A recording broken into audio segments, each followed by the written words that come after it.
Evening, Jason.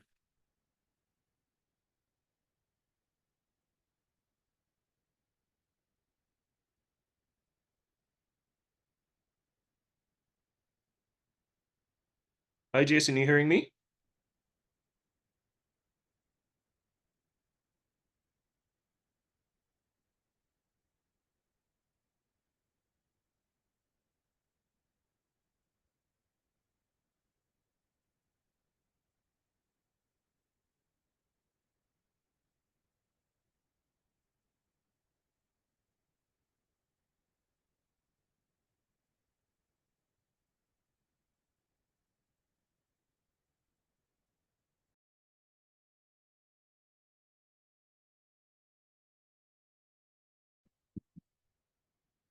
Hello, good night.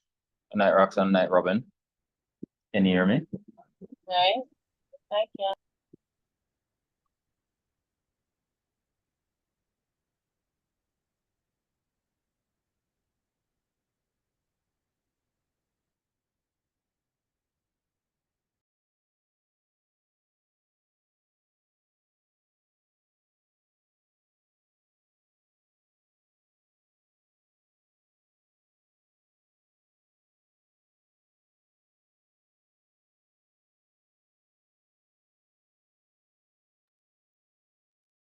Roxanne, I can say something again. There's a slight delay for me. I think he did say something, but I wasn't sure if I heard it.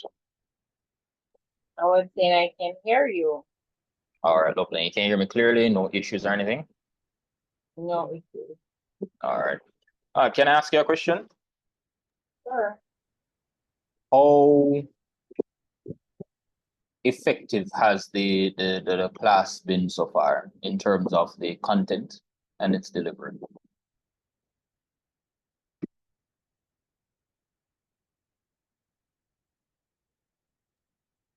But for me, I think you break things down that it can be understandable. I still think you can break it out a little bit more. Um, but the content has been good so far. When I go back and read over the slide, based on our discussion that we have in class, I get a better understanding. Because when you're going Either through the slides, I really don't get a chance to read and get an understanding as much as when I go back and read it. So when you do you the do reread the slides. explanation, yes, What would make it more understandable or relatable? You said break it down, but what would make it a little bit more easier for you to understand or grasp the concepts? all right. So for instance, when I go back to the slides, I prefer a little bit more information. So you mostly give examples. So you say, for example, in America, person would start by the e-marketing on their phone and finish it on their desktop, but that's pretty much it. So I'd like a little bit more information. I have no problem. I just want to be guided because a part of this is because this is a university courses that you should be able to read. And that's why I have some links in the slides as well, so you can do further reading. Because if we have a bunch of words on the slide, trust me, I'd lose all of you within like 10 minutes. Understand? Or is it that you want, or if you want more, are you okay with actually asking for more information? Because the thing is, I want to ensure that everybody has an equal opportunity to grasp the concepts. So I'll be asking from everybody. Okay. Nakita, Sasha, can you hear me? Good night. So before you go, you see you provide links on the slide. I don't remember seeing links. Well, if you sorry, good night. Yeah, so not just links. So in some of them you will get links, and some of them you will actually get citations. So you see in this slide there are citations. Yes, I saw that. Yeah. I did. Yeah, so you can do additional reading, research, and find. So the thing is, you can find out more because it might not be the exact same thing that I am looking at, but the concept is still the same. Okay. Nakita? I asked Roxanne if so far for Unit 1, the course delivery and the content, has it been effective for you? And if it hasn't, let me know the areas that you would want to actually work on to allow you to grasp the concepts better.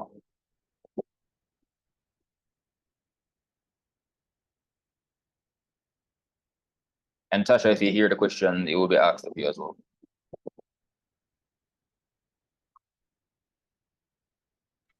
Sir, I don't think that I've grasped anything from Unit 1. Why is that? I just try my best to do the assignments. Well, sir, sometimes I don't understand what you're teaching. You asked me for clarity, and Sometimes it I still don't, and it still Sometimes is not not. that clear. No, sir. If it's not clear, now I should move forward, so you should let me know if it's not clear. That's what I usually ask, and if you remember from most of the classes, I usually say, silence means everybody gets it. Sir, I think I read some of them too fast. So sometimes I have to just go back and just try to do my own reading. No, But I you know, get you that. go with experience and you have a full-time job, you know that goes. So not everything man, is I- going great. No, I understand, but you pay for the course, or the degree overall, so I want to ensure that you're getting or understanding, because when you get the exam questions, it's not going to help you much if, as you say, you've not understood anything from Unit 1, you won't be able to pass the exam. So if I'm moving to another slide and you don't understand, and I ask that if you're clear, but it says anything, I have to assume that everybody is clear. So if you're not, you should raise an objection so I can make it as clear as I can to you. We can't really pinpoint on what right now, but moving No, but you forward. don't have to pinpoint it, just for Moving moving forward. forward, sir, just be a little bit more slow on the speech because sometimes you move fast and I really don't get it. And bear in mind to stop me. That's why I ask if everybody is clear, so that when I do, I will know that a person needs me to expound a little bit more. Fair enough? Yeah, man, I appreciate that. Tasha?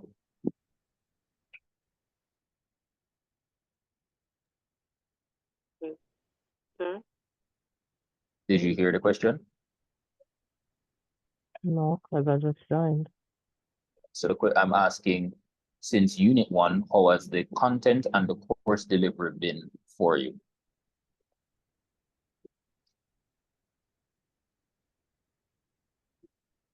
Oh, Did you respond? yeah, I'm also just read over back for myself, because, I mean, not everything sticks, but just manage to do what needs to be done. And delivery is okay, because the interaction helps to break down what you're bringing across to us. That's it. So that means I'm expecting more interactions from you to ensure that it helps you as well. I'm not really sure. No, but you just say it works. So you can't say it works and then you don't do anything. But overall interaction is sure is not necessarily from me. We can learn from everybody. Let's see how it goes. All right. Robin, you I'm have your not hand raised. always in the mood to interact. But I listen. Robin? Hi everyone. Good evening. So one thing that I know helps, and I say this as a student because I'm a student myself, I'm doing my doctorate, and I say this as an educator. I don't know if do you guys have access to the recordings? I don't know if they have access to the recordings. What I used to do, I used to literally, I could use my ECC account and I created a YouTube channel, and then I would upload all the lectures there, like all the recordings, and the students would kind of go over, and it kind of helped because in the moment sometimes you're not going to necessarily understand. I'm guilty of that myself, even as a student sometimes in my own program. I don't get everything at the same time while the class is going on. So I don't know if everybody, Roxana or Nakita or Tasha, do you guys have access to the recordings? Do you get it? Like, is it emailed to you automatically? I don't know if ECC has an automated system. No. No, Oh, so usually that's Lecturers the normally put lecturers it on would Canvas. upload them to Canvas, but to Canvas. for Okay. this semester, I haven't seen any for any of the courses that All I'm right. So doing. okay, thank you guys for bringing that to my attention. I'll take that one on to get it because I'm now on the system, but the thing is this recording I'll get tonight, but I won't get the ones before. I've asked for them. I haven't received them yet. So I'll make sure that when I get them, I'm going to share the link so that you're able to kind of watch the recordings because it does help. And I can confess, you're not going to understand everything in the moment, no matter the subject matter. Many times is when you kind of watch the recording and you kind of play around with the information. That's when it really resonates. The second thing I would say is, and this is where Jason, you come in. Do they have access to their slides before the class? No, because I want persons to pay attention in the class Okay. rather than not attend. Okay, so okay. So I do understand the balance there. What I would recommend is that you give them access to an abridged version of the lectures, if that's possible, because I don't want to give you any additional work. But I No, do Art, understand.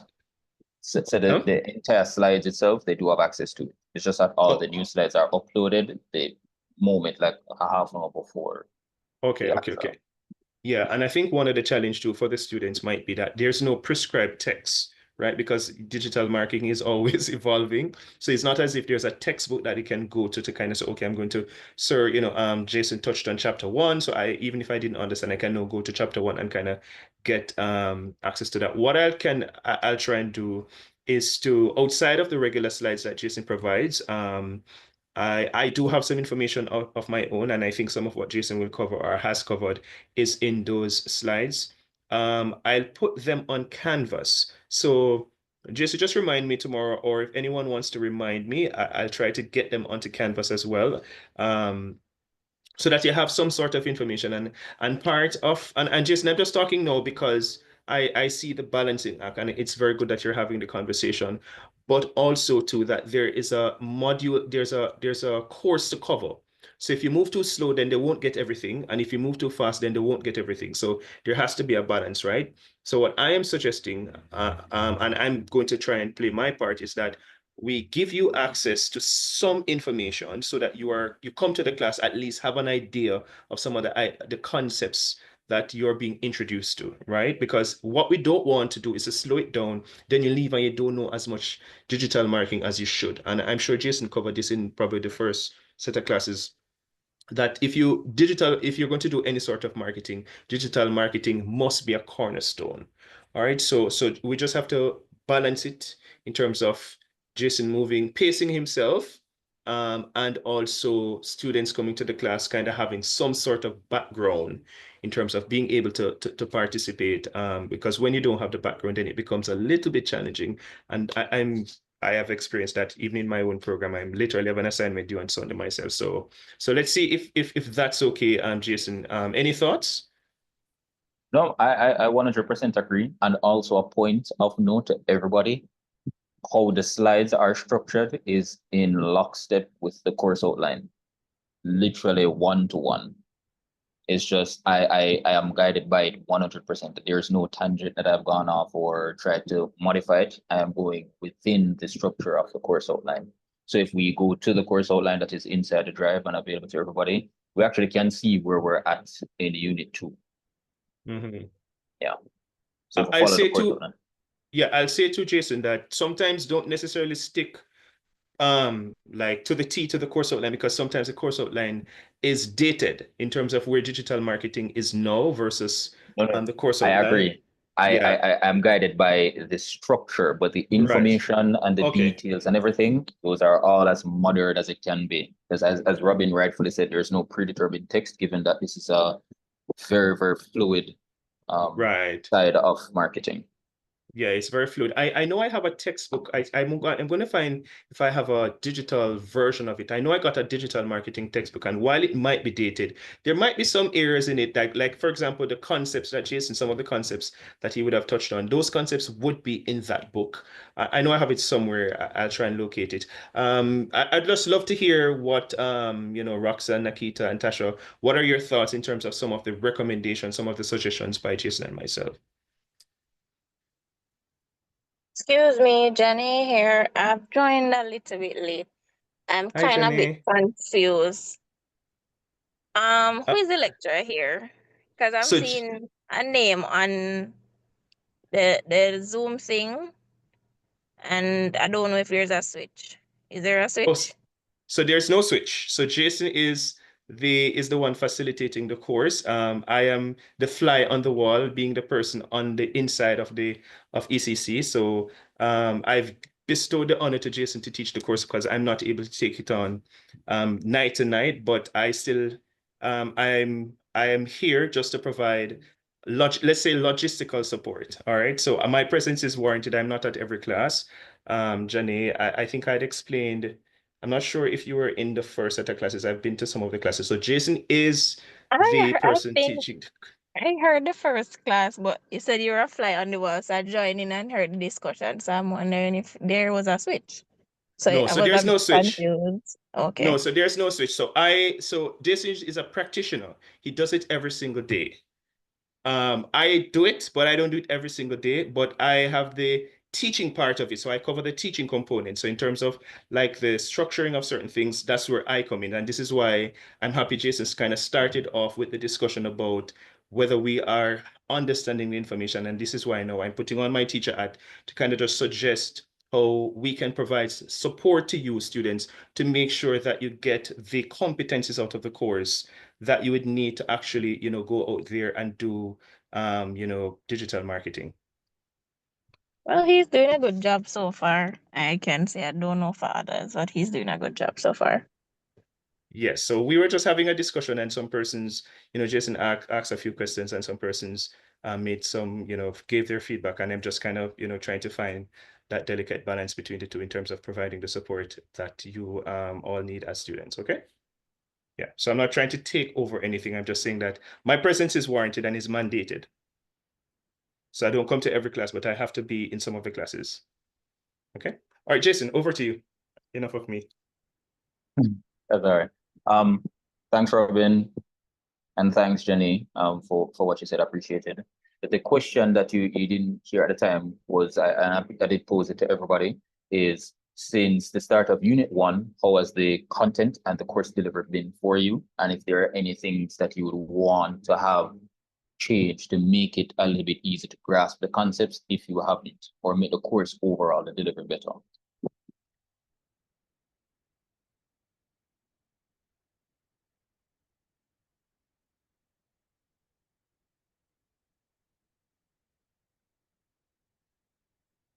Jenny?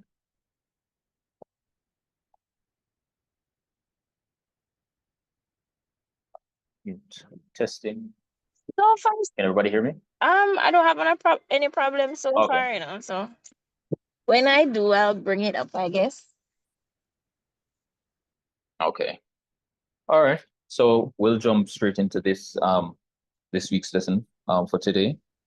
So before you Roxanne? move on, I don't know if Robin had made a recommendation, but like for me, I like to read ahead, but I know you say you put the slides after class is finished. So I think like probably be also do I can browse through to see what's coming up or what's going to be discussed. Okay. So I think what would be, because the reasoning or the rationale for me actually uploading the course or the details of the presentation on the day is to actually allow you guys to come to the class. Because the thing is, we've all been to university, we've all said that we're ready to stuff, and then last minute when the exam times to come around, then we realize that, oh, we are not as far ahead in terms of understanding the principles as we should. So I want to interact with you on a daily basis that we have the class, so that if there are anything that jumps out that you genuinely don't understand, you can just quickly jump to me as a resource so I can break it down and explain to you better. what Robin said, which was a middle ground, is I can put the next. I think I did it a few times in the presentation so far, in the lecture slide so far, where I give what will be coming up next. So I'll continue putting those, but I did also say to Robin that I am in lockstep with the actual course outline to ensure that everything that is within the presentation. So if you go to your course outline and put one on one side and then the slides on one side, you can actually read and you'll realize that they're actually in line. So there's nothing in the slides that are not mentioned in the course outline. Answer the question?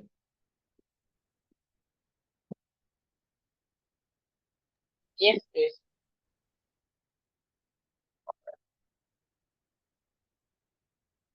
All right, so everybody can see the slides fine? All right, so we're continuing with different factors that can affect your e-marketing strategies when you're developing any form of marketing strategy, even if it's traditional. And again, this is a part of how I usually talk. I don't like reading off the slides. I like to give examples and I like to talk. And a very good example of cultural preferences changing based on consumer behavior is KFC. There's something weird about how Jamaicans are obsessed with KFC in Jamaica, which I will never understand, right? But at the same time period, if you go to another country like Korea, they don't serve the same KFC that we eat in Jamaica. And if you go to China, it's the same thing. If you go to Japan, it's the same thing. So cultural preferences play a huge role. So if it is that you're marketing any brand, especially a digital brand, you definitely want to take this into consideration because you don't want to provide a particular service or a product that culture might find, let's just say, offensive. I can give you a real world example. For example, you wouldn't want to necessarily say, all right, I have some, what's that product called? I think it's from the brand Yummy. They have this bulla. Anybody in here familiar with it? I want to get the name proper. This bulla, I don't recall. I think it's like a pineapple bulla. Some persons go crazy over it in Jamaica. Anybody familiar with it? Yes, sir. All right. So here's the thing. Bulla in Trinidad does not mean bulla in Jamaica. Jamaicans see bulla as something to eat, while in Trinidad, they hear bulla and it's ascribed to somebody who fancies the opposite, the same sex, not the opposite, the same sex. How many people knew that? Janae, Naki. You heard of it? Yeah. Yes. So you can't just take up bulla and say you can sell pineapple bulla in Trinidad. You probably have to adjust the name a little bit and finesse the branding in order for it to work. So this is one of the factors. Cultural preferences is major to ensure that when you do launch a product, even if it's just a digital product, because again, this is what we're working with, a digital product or a service, it needs to be culturally relevant or else persons won't buy into it. The other is, and this is personal and tragic for me, given that we all, except for maybe a few persons that might be remote, that live in Jamaica. So if you don't live in Jamaica, you don't experience the same thing. So if it is that your business environment within a particular country is favorable, meaning that the government makes it very easy to register a business, set up yourself, regulate yourself and stuff, you actually see a lot more opportunities for marketing than in countries that don't have the same kind of ease of bureaucracy, if you want to call it that. And the reasoning for this is, if it is that you are approached to break into a new space, well, it's the same industry that they existed within, but they're trying to break into a new market. But the problem is coming, let's just say, to Jamaica, it is so difficult to get that business set up because the bureaucracy is so great. Paperwork, physical paperwork. It's not like you can do any of these things over the internet. So there's a lot of physical paperwork, a lot of back and forth between government office or other sub-agencies or other smaller regulators or whatever the case might be. These might limit the ability for you to market whatever product or service that you are tasked to do. So while this might be a little bit niched, it has happened. I did experience this throughout the pandemic. There was a company that I applied to during the pandemic, and they did reach back out. They were trying to break into the Jamaican, the Caribbean space actually, to sell some teaching products. But the thing is, they had to meet a lot of requirements. They were fully digital, but the issue with them and Jamaica is the fact that we are not, at that time, we weren't very quote unquote digital because they could only receive payments for our region with PayPal. Therefore, that would cause issues because there's banking regulation and red tape for them to receive money through the Jamaican banking system. Like they would interact with other foreign countries, but they couldn't. Because of that, they actually slowly pulled out of the region over the course period because, again, it was just not profitable, even though they were interested in coming to the Caribbean. So that's actually a real world anecdotal example of how the business or the actual environment, the business environment within a country actually can lead detrimentally to your marketing efforts not being very successful. Any questions so far? Any minor questions, anything? Jason, I don't know if you know the McDonald's one in Jamaica and why it didn't survive. I was too young. I don't know why it didn't survive. I was actually too young, but I knew they were here and then they weren't. So if you couldn't like us. Yeah, part of it, and I don't know if anyone else may have heard this, is that Jamaicans were very used to seeing a lot of food. When you buy food, you want to see a lot on the plate, right? And because the burgers were so small, it never really survived. I know one was where I used to live off Constant Spring Road off Waterloo, somewhere there. But there was one there. It lasted for a while and then it died eventually. They had to shut it down because part of the complaint when they did the survey market research is that Jamaicans complained that it was too expensive and they were not getting, they never felt that they were getting anything in return for the high cost. I actually can see that, and it wouldn't be surprising because when you look at the size of a double whopper from Burger King compared to what they sell, yeah, it is pretty small. A double whopper is probably 2.5 times bigger. So I definitely could understand the reason for that. Again, too young for that time period, but good insight. Anybody else? Any questions? Andrew just joined us. Anybody else?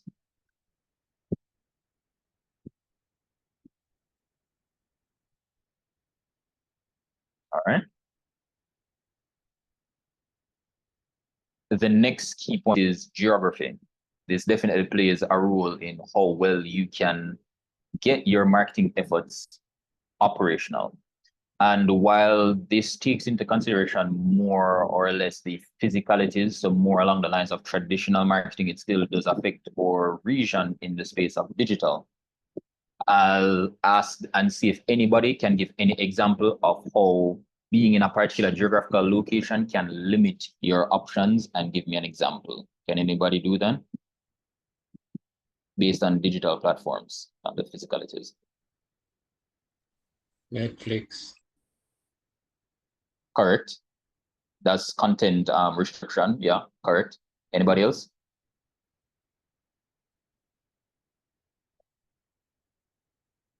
Well, for us as marketers, we use many different platforms.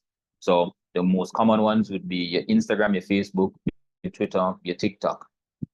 Has anybody ever received payment through TikTok on in this class? Highly unlikely. Highly, highly unlikely because it's not really acceptable within our region.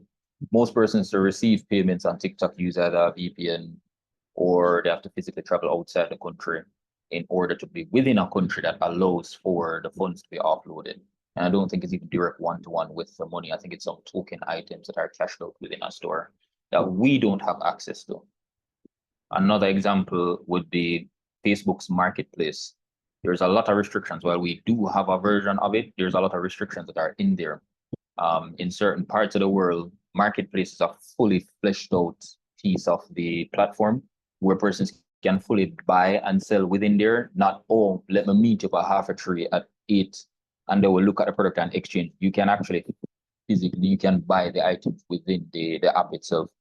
And there are other apps that allow the same functionalities that once you're geographically outside or within certain areas. WhatsApp is another one.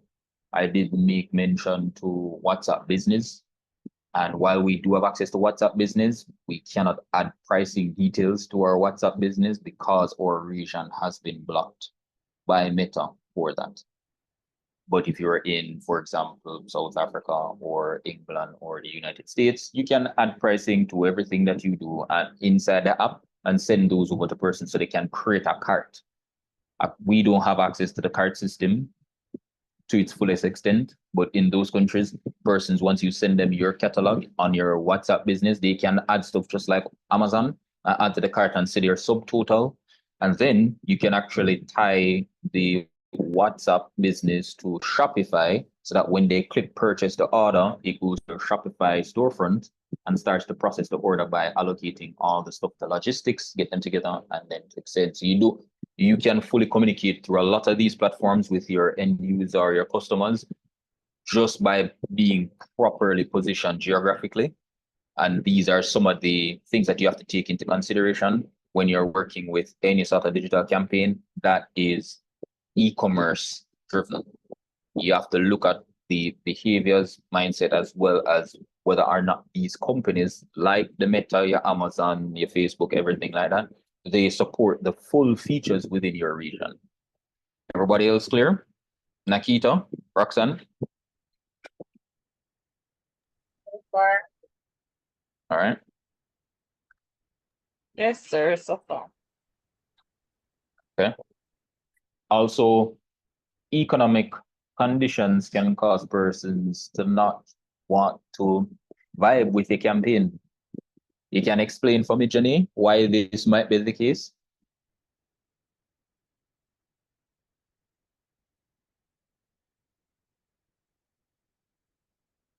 Jenny? Sorry, I'm driving. I had to reach for the phone. All right, no problem. Safety was that first. again? No man, that's all right. No man, safety first. Eyes on the road. Andrew, can answer this one. Why would economic factors affect persons' ability to partake in a campaign?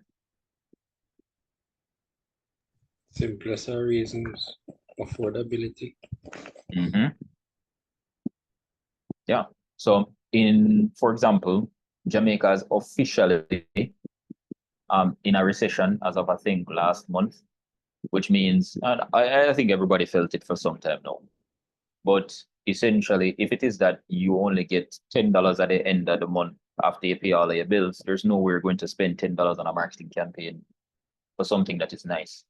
So you have to take into consideration what the economy looks like and whether or not what you're offering persons can actually take up. What would a case in point be? For example, if we're looking at the Shake to Win promotion, because Andrew did mention that some of the issues that he had with the Shake to Win promotion is that it just wanted persons to buying and it didn't. I think some persons even mentioned the price point. As I think it was Nakita that mentioned the price point. Andrew was just not interested because overall it's not his thing. Those are also a part of it. But if it is that the minimum buy-in for the Shake to Win promotion was a $1,200 credit, don't know if that exists, probably not.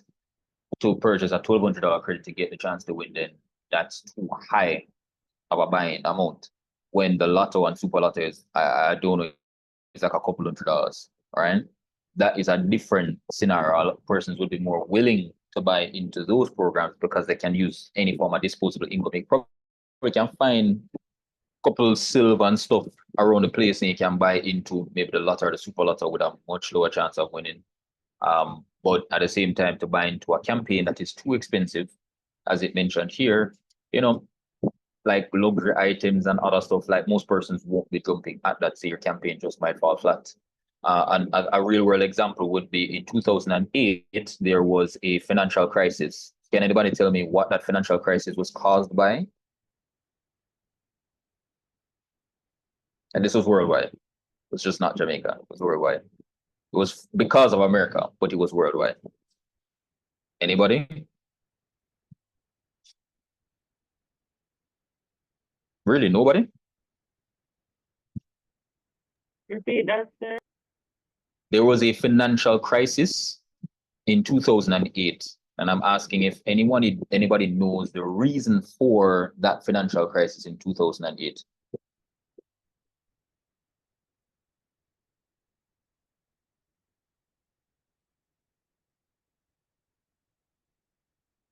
have to learn from history so we don't make the same mistakes. 2008 was caused by a crash in somebody unmuted, somebody wanted to answer.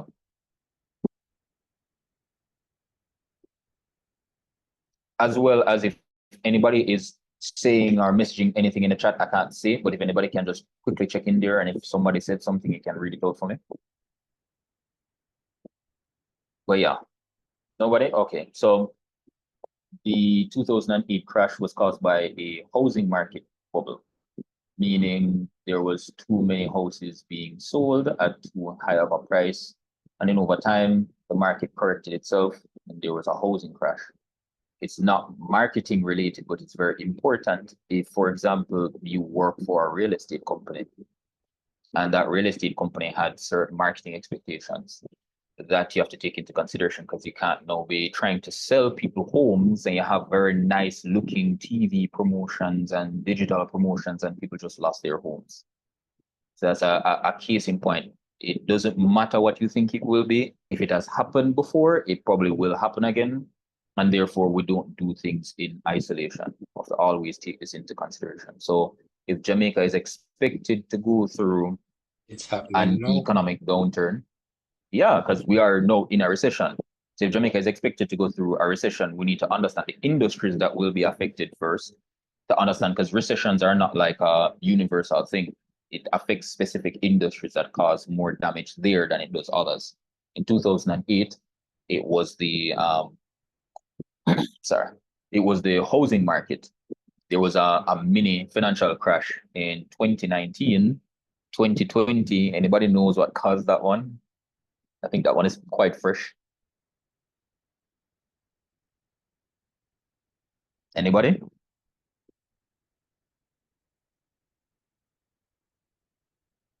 No, I definitely need an answer for this. Is it COVID? COVID-19. COVID-19.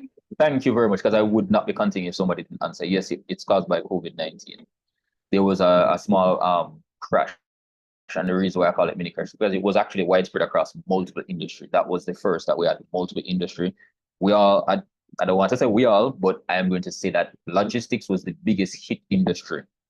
That's why we couldn't get anything. So if you have a Shein order and it was taking quite a bit of time, is because the logistics industry had the biggest hit. The problem with the logistics industry having the biggest hit is that they supply everybody. Cars got more expensive. Homes got more expensive because lumber got more expensive, steel got more expensive, food got more expensive. These are all things as marketers we have to take into consideration. Again, we don't operate in isolation. I can genuinely tell you from somebody who worked through the entire pandemic remotely, and for a lot of these companies, both here in Jamaica as well as overseas, you have to understand each of their unique scenarios, sometimes not even just in America, but within the state, and then even locally within that state as well. Because again, America is too big. You have to understand the local feelings towards whatever it is that you will be putting forward to them. Everything matters as it relates to marketing. Geopolitical stuff matters. Economic things matter. All of those things matter as it relates to marketing. Because again, you can put forward an idea, it's really good, really solid, and as the saying goes, wrong place, wrong time. And that actually can now really put your business under, because persons might receive that message as tone deaf, and therefore there could be a boycott in a brand. I don't know if you know, anybody knows, but a lot of that happened during the pandemic. There were a lot of tone deaf branding that happened during the pandemic, of companies trying to understand how to place their brand voice to cut through the noise during a time period where everybody was at home, primed to be marketed to. So COVID, in my personal opinion, is a very, very nice case study. It's much bigger than this course, but it shows you a lot of do's and don'ts when you have maximum visibility. That was the first time in history that we've ever had maximum visibility online, where everybody was at home. Everybody, or most people, I would say nearly 90% of people were trying to get online, because your job is online. Everybody following?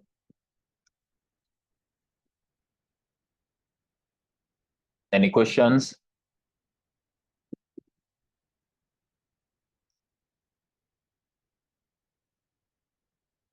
Roxanne? No, sir, not at this time. Not Right. a question, but a general comment. Go ahead. I was saying that we're experiencing a housing crisis as we speak. The Mhm. market has started to see some downturn. Mhm. Of note, about a year or 2 years ago, a particular development in Portmore. I had applied, and about last week, I saw them sending out ads for viewing. I'm like, it's not sold out. So yeah, the market has Yeah. slowed significantly. Yeah, 100% agreed. So you're going to see a lot more. And as well, I don't know if anybody is seeing as well, it's good to pay attention. It gives you a pulse check of what is happening. A lot more companies are putting out job roles for marketing individuals as well. That is not considered just what's it called? Yeah, sorry. My cat is making some noise right now. My apologies, everybody. All right. So yeah, a lot more companies are putting out the role for marketing because there is some downsizing happening locally here in Jamaica as well. There's a lot of downsizing happening because we don't know where we're going or which industries are primed for this quote unquote economic downturn that we're supposed to have. Robin, go ahead. Yes, I'm not sure if anyone saw that there was a big discussion in Jamaica for a digital marketing post that was paying, I think, over $100,000 or something, and people were arguing whether or not a digital marketer deserved that Was amount. more than that. If It it's was way more than that. It was 8 million a year. Oh, so yeah, something like that. And people are like, there was a big debate. I saw it on LinkedIn. Even though I'm all the way over here, I still watch TVJ. I'm literally looking at CVM News right now and TVJ. So I kind of pay attention. And there was a big uproar. So it's so befitting, and people don't understand digital marketers actually do a lot of work. It's a very ungrateful job. Yeah. Mhm. I'll explain what the role is because I'm familiar with the person that was in there the previous role before that ad. So let me say, anybody else saw that kerfuffle that happened with persons complaining online about a person? It was actually JIS, by the way, that put out the job role for 8 million. Everybody else saw it?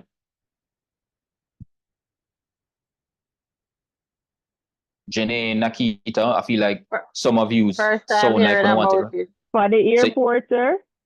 no, the airport is a different thing. This was a marketing Oh, role, digital marketing role. mm-mm. Would anybody consider it for $8 million a year? I think that's like what, 400,000 a month or something, 500,000.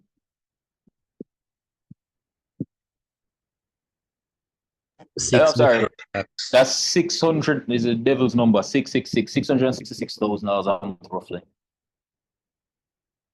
So Andrew, is that a fair figure for a digital marketer? I cannot give an accurate estimate of that because I'm not in that field. That's fine. But I think it's I would buy myself there or more. Yeah, so this is essentially what the role required for an individual is that it's JS, it's a public entity. You must be attending every single event that they are scheduled to be at. They assign you a phone. You should have. It's funny because I have some questions at the end of this presentation that does speak to some of what Robin just mentioned for persons coming into digital marketing. What are some of the available roles or the skill set that they should learn? You will see that later. It's not something to answer in class, something to work on your own time. But yeah, they got a phone, not a computer. You need to know how to use CapCut. Everybody familiar with CapCut?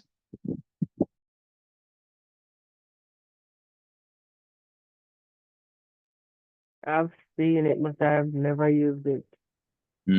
So JS requires you to know how to use CapCut.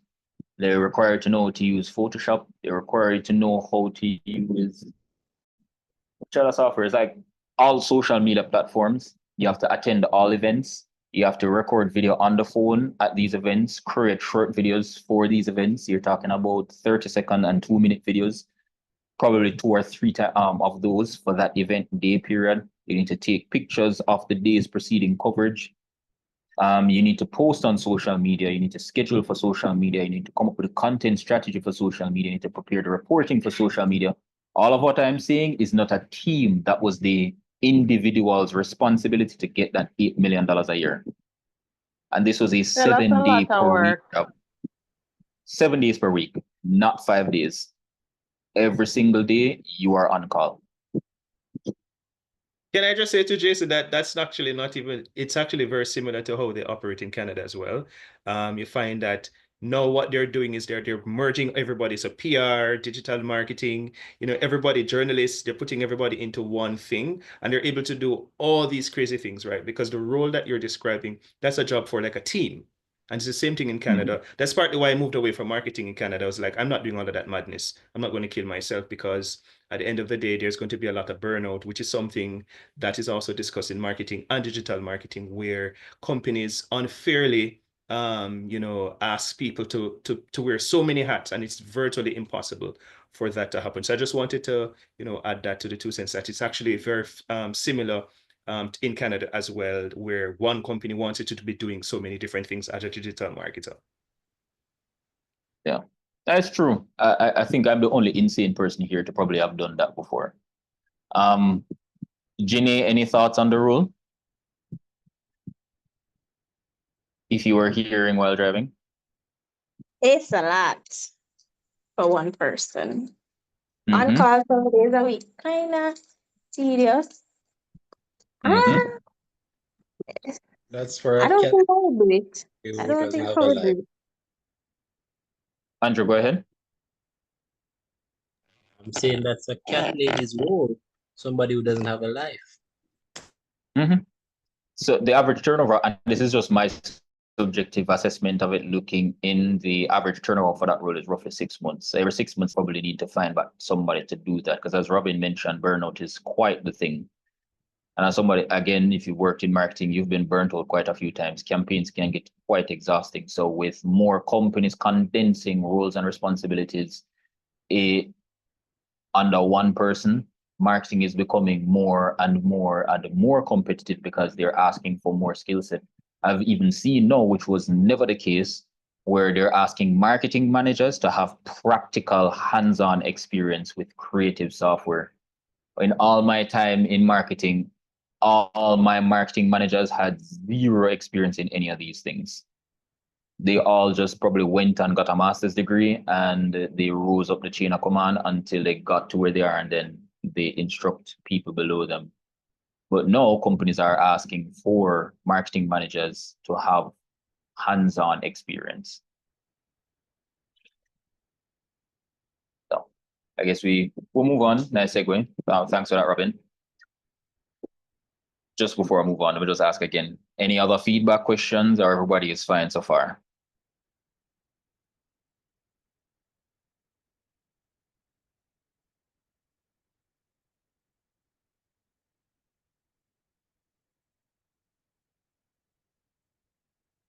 All right, guess we're fine. Another factor is legal, very important, probably the cornerstone of what you're doing to ensure that nobody goes to prison for just trying to market something to people, which is, it can happen if you're not aware of the rules, regulation, and the law that is in place within the geographical area that you will be conducting marketing. Again, the pandemic has taught us a lot. We were marketing across borders. I was working on campaigns in Dallas, Texas. I was working on campaigns in Jamaica, and I was working on campaigns in the United Kingdom. So we were operating cross-border, but at the same time period, you need to understand each location differently. And every time you speak to somebody, your mind needs to switch to understand their specific needs and ensure that whatever the service that you're providing or the advice that you're providing fits within their legal framework. And this here that says mini assignment, it's not an assignment. I want you guys to genuinely go and look it up. And this is very important. Uber is a digital company. It's a fully digital company. They operate in multiple jurisdictions. They have a big problem with legal. Anybody familiar with the story or familiar with the case and has been following it up? Anybody?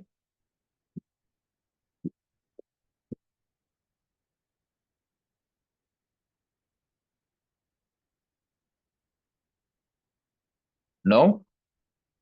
I guess everybody be learning a lot in this class. So Uber went to America and they had significant issues with well, not when, because they started in America, right? But they had significant issues with the business model because it severely impacted their local taxi companies, especially like in New York, it's very famous, the yellow cabs.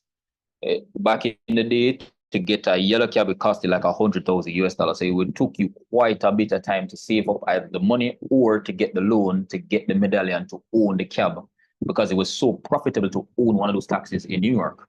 Problem is, Uber basically democratized the taxi service, allowing anybody with a car and a driver's license to go and pick up somebody, therefore less reliance on the local economy, which is the yellow cabs. The problem with that is Uber is a multinational company that is destroying multiple industries in other countries. The same thing in the UK, they have the black cabs. Same thing, same problems.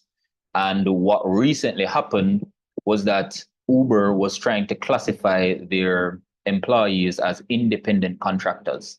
So they didn't have to pay them any benefits or provide them any form of assistance in any way, shape, or form. They appear in your country. They put out that the persons can sign up to be a part of their service. People sign up, and then they classify them as independent contractors and don't have to pay any taxes to the country that they're operating within and don't have to do anything. We saw a recent case in Jamaica where there was a same or a similar setup, but it was with InDrive, where I think a lady was missing and we needed more information about what was happening. People were finding it that persons who were taking InDrive, it was becoming unsafe because the company operated in multiple jurisdictions and it did not have a local, what you could call it, like a satellite entity that could interact and interface with the public. It took the government some time, and the government actually had to step in order to get information. So Daryl Vaz did write a letter to InDrive, and the base for the company is in, I think, one of those Latin American countries like Guatemala or one of those places, and they did respond. So the issue is with multinational companies, and again, it's the same concept that we, if we're working cross borders, we need to comply with those laws. Because Uber was actually, the new ruling stated that Uber has to classify everybody that works for them as employees and not independent contractors. And the reason why this is so important, you could just be there working with some simple company, or you just built your company. You decided to, push it cross borders, operate in America, no restrictions because it's completely digital and other bunch of different places. And then that local government decides to classify your independent contractors within that country as employees. You are now responsible for things like NHT, life insurance, health insurance, all those different things. So because you didn't consider them, that's now a huge bill that is now required by that government. And especially the people who have already been working, especially if they've been working for you for some time, it is now a requirement. You can't just say, all right, cool, wash my hands clean, but don't know this country. They are going to look at retroactive payments. So these things are very serious. And anytime if you are ever tasked with anything to do with cross-border, one of the first things you should do is look at the legal framework for the type of campaign that you will be running to ensure that it is in alignment with that. So you're not breaking any rules. I know this is a little bit loaded. Any questions, any concerns, any part that you don't understand and you need me to clarify?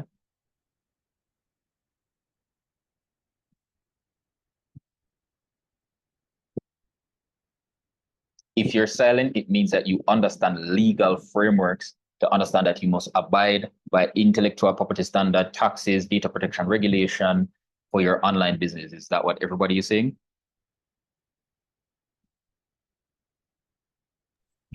Clear from All right. The next is, and say, Andrew, you did mention this, and we're back here. Global brands must navigate multiple factors to succeed in different markets. They have to integrate with the cultural, administrative, geographic, and economic. These is a summary of that. But there's a case study in this where Netflix was expanding into India. And if anybody can remember from the previous class, we spoke about the fact that India is actually a mobile first country as it relates to the use of digital platforms. They don't use computers as much as they use their phones.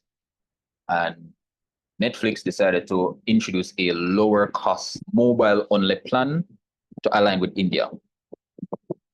Meaning they didn't care about the fact that you might be utilizing a desktop. They full-fledged went there and said, okay, here's a mobile plan for Netflix.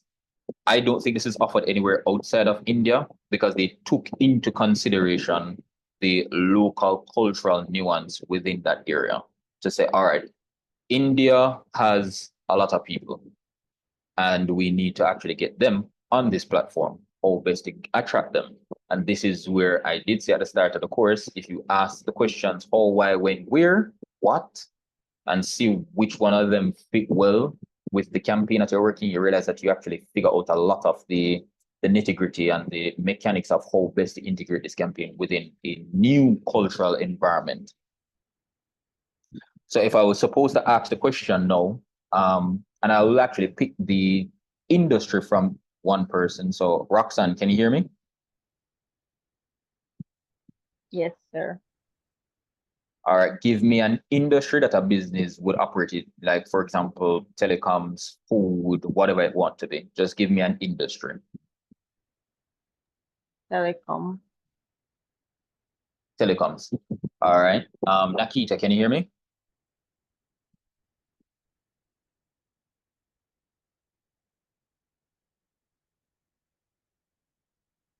No, Nakita. Andrew, you can't hear me. I think you can't hear me. So if we're in the telecoms industry, give me a service that you would see as a new service being introduced in Jamaica. Give me a service that could be introduced within the telecom space that is not here.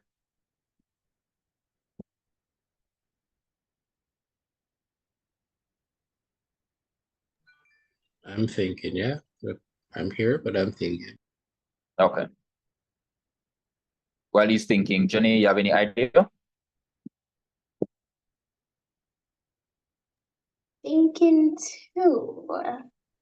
Telecom. And a new service in Jamaica that could be offered. I guess you alluded to it earlier in the presentation where you mentioned services like the marketplace will have limited functions. They could actually have full scale operation of those kind of services because it would be new because we don't have it. Within the telecom space though, I remember that telecoms is digital, flow, AT&T, those kinds of people. So they control internet, they control phone lines and stuff. So that would be good for if it was a social platform, if Roxanne had chosen a social platform or a digital platform, but she chose telecoms. Get me? Can like persons being on your plan be an example? I don't That's an know. idea. So if, for example, you buy a plan and it can share for several persons, like a group plan.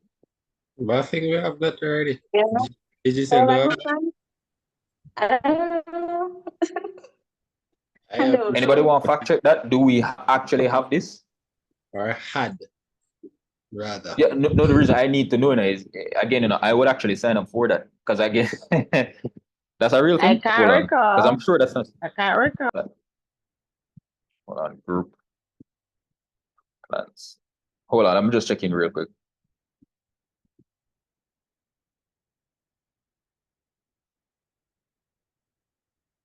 Yeah.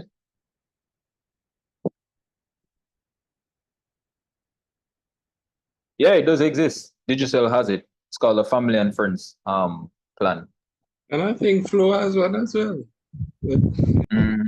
I'm not finding flows, but you for Digicel you can add up to 4 persons, but it's a postpaid account, not prepaid.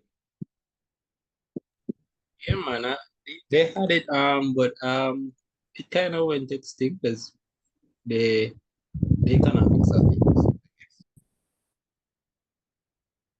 Yeah, that's the first I'm hearing about, huh? But good idea though, Jenny. Unfortunately, the Digicel thought about it already.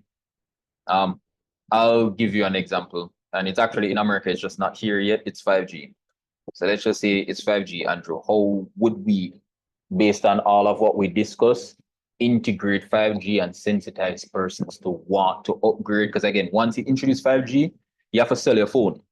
None of our phones can connect to a 5G tower. Our phones are up to 4G LTE on average. So how would you do that? You know, so we had that. Hmm? I was of the opinion that we had 5G, but oh well. Eh, We would had like- 5G? I don't know. We still don't. We still don't. It requires specialized equipment, that's why.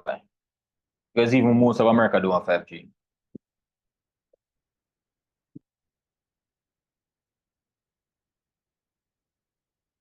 Even though I'm asking it to Andrew, everybody else should be thinking about how best to integrate 5G within Jamaica, considering all of what we talk about, the cultural, administrative, geographic, economic, ethical, and stuff like that. You can just pick one and then we'll see how best we can work through those. Okay, to answer the question, that's a tall ask given Jamaica's size, economics, culture.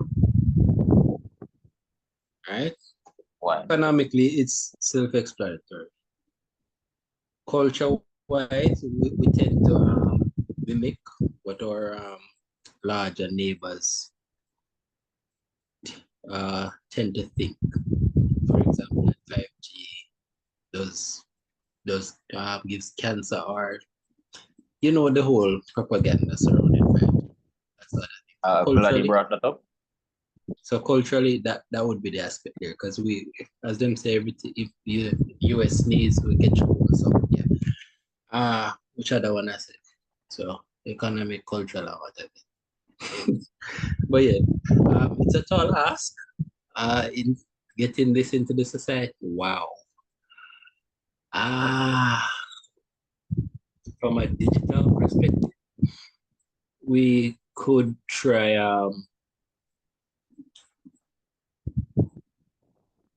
using a mix of promotional tools, so whether influencer marketing, other forms of promotions, just to get persons on board, sensitize PR, that sort of thing. All of that would need to be packaged together and sold to the masses. I don't know how successful it would be, but yeah, given the challenges. It's funny, you had a response last week in a class that I thought would match given the type of industry, but that response that you gave works well for this one. I'll get to it, but when you're looking at your strategy for a region, as you mentioned first, you look, and we did it in the case study, you look at the potential pitfalls and the problems. That's how you address them. That's the basis of your campaign, which now leads me nicely into the response you gave last week, which was to create a campaign around education. Because I think the biggest problem for 5G in Jamaica is going to be the information everybody got about 5G causes cancer, right? So if it is that we have a nation, I think it's, I don't know if that's true.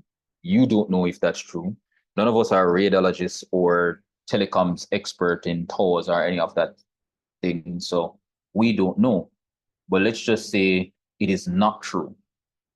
The crux of the campaign could start from an educational basis to try to inform persons that it does not cause any of these symptoms or issues by speaking with different people in different areas. And you could make it fun and engaging. It doesn't have to be boring. It could be a simple video where it's like a montage. So you could have where, I don't know if you guys are visual people, I am. So just visualize like a person walking towards a camera while the camera is slowly taking its step back as well while they're talking to the camera quite authoritatively. Nice fun music playing. The person speaking is like a radiologist. 5G doesn't cause cancer. These are some of the things that XYZ, and they bring on maybe like a radio expert on towers, and they'll be like, well, these bands that are emitted are kind of over our heads. Therefore, these things don't affect us. And then here's a study that was published in so and so showing that 5G is not a problem. Then you can switch now to where it even condenses people's fears into something that they feel comfortable because it's now a familiar face. All those other people before, they're experts in their field. But if you want familiar faces, that's when your influencers could come in to kind of round off the edges. But them say, well, 5G is great. You can come up with a tagline, right? That maybe rhymes 5G, because Jamaica love jingles and we love one song to sing off of. So you could come up with something that 5G in and of itself rhymes with. And then now the influencers could be the ones that are speaking or parroting these catchphrases and talking about different. 5G, 5G. Something like that. 5G in your house, 5G in your car. No, my G, 5G. My G, 5G. I like that better than my one. Obviously, it is better.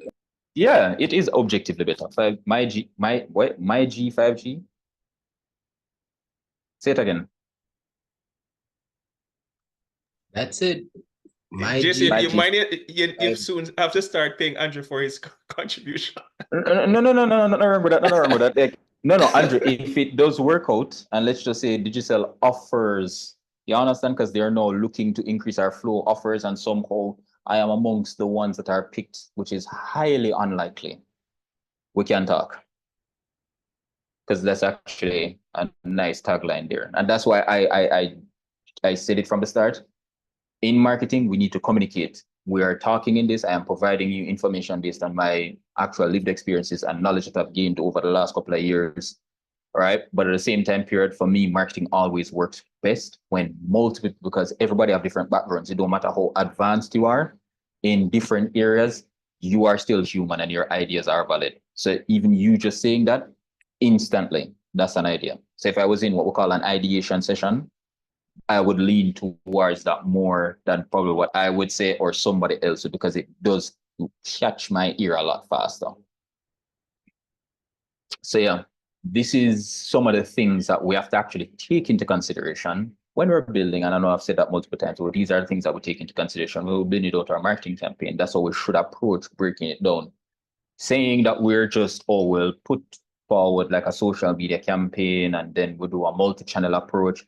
That's all surface level. We need to see the vision. We need to feel the vision, understanding. So when you are now presenting that to somebody, they instantly get it. Say, but like, my G, 5G. Why?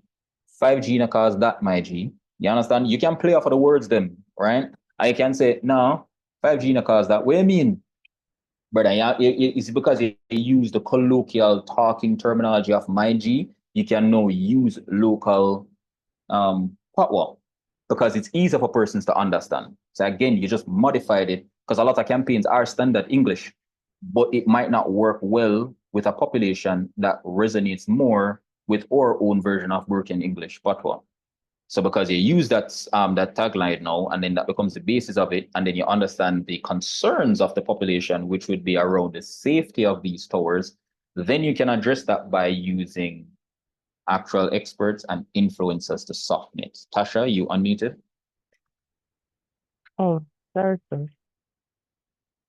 Oh, was looking forward to that question, but no worries. But yeah, that is how we should approach all campaigns going forward. I don't want anybody to, whenever a question is asked, oh, we're going to the social media or we're going to the Google ads. That's just like listing off car parts and saying you're a car person. It doesn't mean that you know much about the car. You really want to understand what each part does and how it plays well. Because the thing is, for a particular campaign, while Google Ads is a tool, it might not be the most effective tool for that. I have clients where they would want to run Google Ads, but they don't have the budget to run Google Ads. Therefore, it's not as effective as what they would need it for. And then I have clients who want to run a large campaign, but they want to do it on social media, but Google Ads is a better fit because the budget there works best because of the return on investment. So you have to actually consider all of these before you say yes. Do not say yes to everything. Yeah, man, social media, all these things, because you have to figure out who is going to implement and ensure that all of these different avenues or strategies that you've come up with, that they actually talk together well. They actually blend well with each other. Or else you'll have a multi-channel campaign that is being broadcast to people that has no unifying goal messaging or anything that person can be like, yeah, I'm resonating with that. Whenever you see a completed marketing campaign, especially on the international stage, it took months of talking, planning, ideation, and looking at all the downsides and little small details. Even when you watch like a pharmaceutical ad, anybody have cable will watch and see a pharmaceutical ad, there's always this bunch of text at the bottom of the screen telling you of how many different ways you can die by taking the drug. That's legal. That has to get involved. The marketer has nothing to do with that. They know it's a legal requirement for it to be there, but they don't know anything about the drug. They just know how to position the drug based on what they claim it can solve. So marketing gets involved by, obviously, their task with coming up with a campaign. Let's just call it Resolvo. Because again, these are some random names. And they need to advertise it. It helps with knee pain. It's great. You can now advertise that to basketball players because, again, they would more than likely have a lot of knee pain or people who stand up a lot. Basketball athletes, nurses, doctors, people who stand up for a living to alleviate some knee pressure. But at the same time, if there are side effects with that, that's not marketing's forte. They would know. So they have to consult legal to understand how the wording should be written after they've also consulted with the doctors, what do you call those people? The pharmacy technician, the people who make the drugs, essentially. So you have to consult with them to understand what the side effects are. You consult legal to understand how to actually write those side effects in a way that doesn't leave you liably exposed to lawsuits and it's actually compliant with the networks as well as the government. You need to consult with sales so that your pipeline is legal as well. In, for example, Florida, it is illegal for law companies or law firms to call persons first if they are in an accident. It is illegal. The person in the accident must call the law firm. If the law firm calls them, that's a breach. They will be fined. It's not a if and they will be fined. And that's to protect persons in accident from having like these law firms come down them on like vultures for trying to make a penny off of them and their situation. It's funny, it doesn't apply to the pharmaceutical industry who get carte blanche to just advertise directly to the public. And in the UK, it's not the same thing. Pharmaceutical companies are not allowed to advertise to the public in the UK. It's a different environment and a different mindset overall. So if you watch TV in the UK, it's mostly food and lifestyle, Shein, Boohoo Man, all of those companies advertise quite heavily in the UK. And then when you watch America, just turn on any channel for like 10 seconds and there's at least 10 different pharmaceutical ads telling you to talk to your doctor about this drug, which is weird because the patient wouldn't know or say that this is the best drug for them. That's not their place. But I say that to say each region, each jurisdiction, everything, the business environment, all play a role in ensuring that your marketing campaign is as successful as it can be within those areas and legally. This is the end of the presentation, but it is also the open floor so that if it is that anybody have any additional questions, now is the time.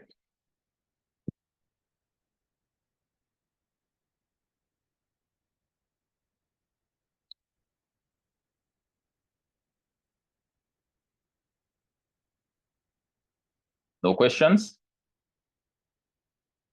No feedback?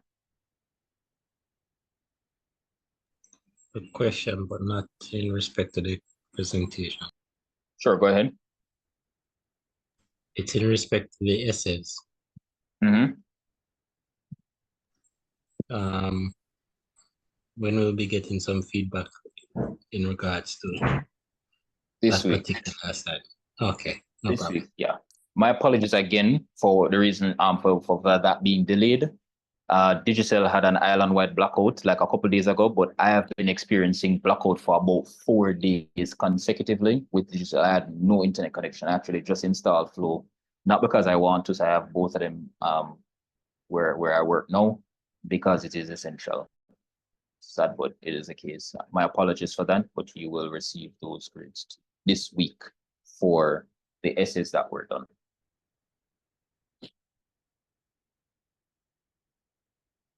Anybody else?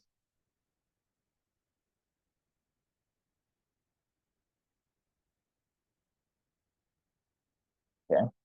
I've left, this is a link. These are some mock questions. There are 15 questions in there. It's not graded, but it will be very, very good because I'll actually be running through it next class. It will be the first thing that I'll be running through next class. So I would, again, it's important that you guys answer and go through it so that we can have a discussion around them. The first 5 questions are what I call scenario-based questions. It establishes the scenario and it asks you a specific question to answer. So while the scenario overall is important, pay attention to what is being asked. Any other questions?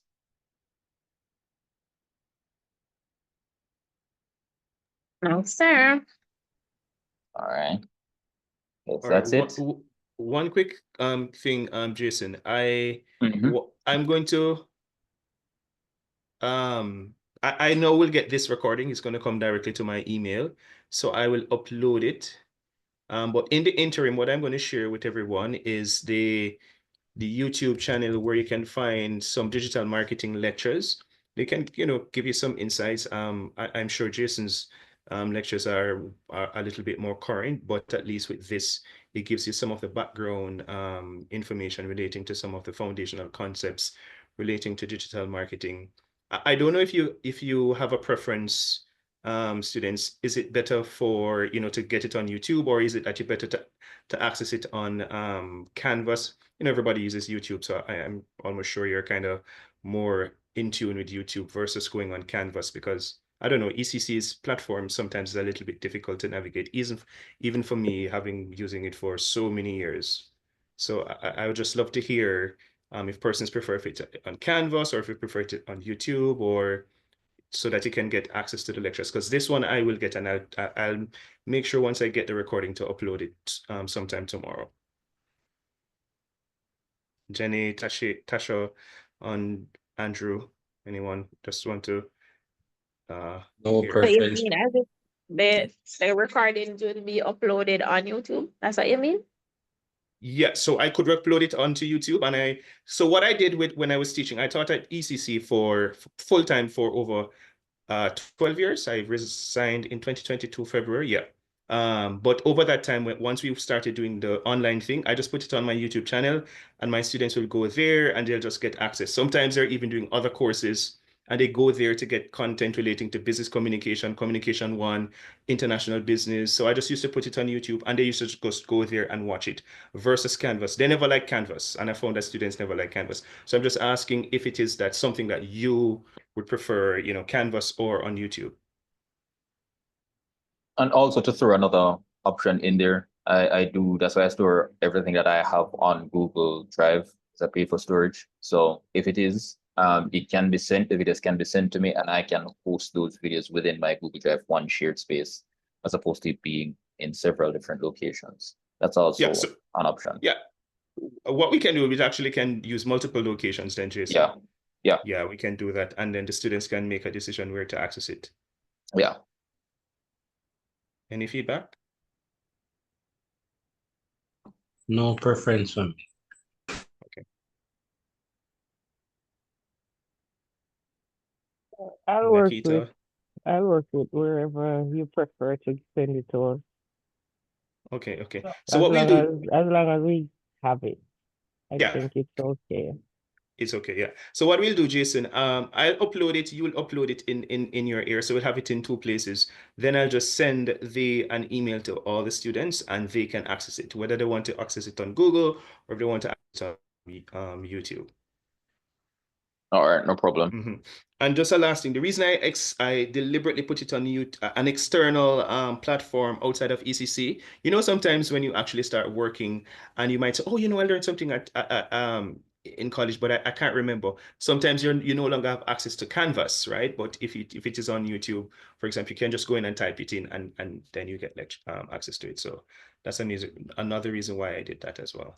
Go ahead, Jason. Sorry. No, man, that's pretty much it. We're just wrapping up now. But yeah, Okay. those all suggestions are all great. I'm on board for that.